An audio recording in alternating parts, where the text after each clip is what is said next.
Thank you for staying with us. I am joined now by a boxer and an MMA fighter. We've got a former world champion on my right and a guy who is a top lightweight contender in the UFC on my left, fighting for the interim title October 7th right here in Las Vegas against Tony Ferguson.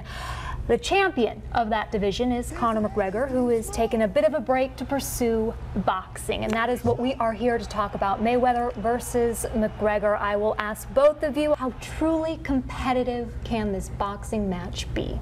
Very. I mean, when you have two professional athletes at the highest level in the game, them both representing a different sport, they want to show that they're better, that their sport is better. There's no way that this fight should be competitive. In any other sport, it wouldn't be competitive. I'm the best wrestler in MMA, hands down, especially at 155. But you put me in there against Jordan Burroughs, I don't make it outside the first round. And that's what I thought you would be saying is, oh, Mayweather is going to pick him apart. But you're sounding a little bit more even-keeled. What is it about Mayweather at 40 years old that makes him such a huge favorite in this? Just that he's never been beaten. I mean, the best in the game have tried to go against Floyd Mayweather, and they haven't beaten him. So now he's a little older. He has a young guy in front of him. Anything can happen. All you need is one punch. I think that if Conor McGregor has the chance to win, it would be by knockout. Now he will be using 8-ounce gloves, both guys. How does that make a difference for him? It makes a difference between smaller gloves and the harder the punch. I think it makes a huge difference. In MMA, we use 4-ounce gloves, and in boxing, they usually use 10 for 154 and above. So by them using 8-ounce gloves, it goes towards Conor because that distance changes a little bit. His movement is a lot different than any other boxer that Mayweather has faced. The way he throws shots is just different. It's not necessarily wrong, it's not necessarily right, it's just different, and you have to train for that. And by him being able to use the smaller gloves, it adds even more like variance to the game. What can McGregor utilize from MMA that will confuse Floyd or discombobulate him? It's the movement, it's the stances.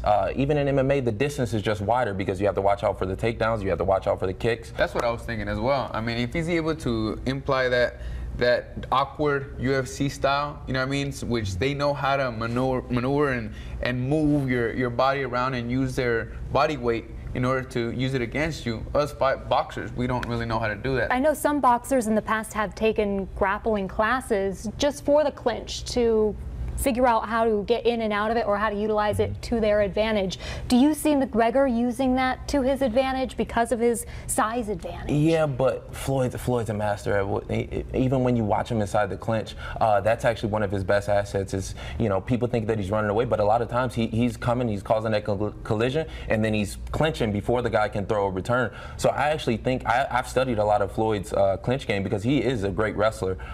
Even though he might not think of himself that way, the way he fights for underhooks, the way he pushes the head down, and he knows how to play within those rules of boxing even. This question is for both of you. Who hits harder, an MMA fighter or a boxer?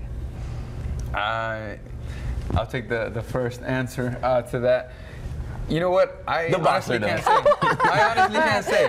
What I do know is that the fighter, the boxer, is used to just only fighting with his upper body. So we know how to use our leverage and momentum to give you the most force behind the power, you know what I mean? And the precision. Behind the punch, yes. Look, I didn't been in the gym with Jessie, and Jessie, I probably got Jessie about like 30 pounds, and you know, I could just tell it's the way, you know, that's what you do. It's, you know, it's only 20% of my game, and it's 100%. It's definitely the boxer. You know, people think that Conor hits harder than Floyd, but they don't realize that Floyd is throwing his punches at professional boxers who are used to taking those shots, and Conor's fighting MMA where there's so many different levels of the game that you have to watch out for. But if you put them on a punching bag or one of those punching machines that tell you the numbers, I'm sure Floyd hits way harder. Who are you picking to win and how? I think Floyd Mayweather. I think Floyd Mayweather, and I'm going TKO, maybe the 9th, 10th round. I believe that Floyd has the advantage because he has the conditioning to go the full 12 rounds. And as for Conor McGregor, is only used to going, what, 5? Mm-hmm. Yeah. But they are 5-minute rounds. Yeah, so I don't know how he's going to adapt to that time change, you know, when it comes to fighting for 12 rounds. Stoppage or a decision? Stoppage by either or. By McGregor or Floyd. Okay. That's the way I see it. I don't see it going 12 rounds. Well, you're making this more exciting than some people are thinking. I mean, they want to prove themselves. Yeah. And that means a lot in this game. Thank you so much for coming in.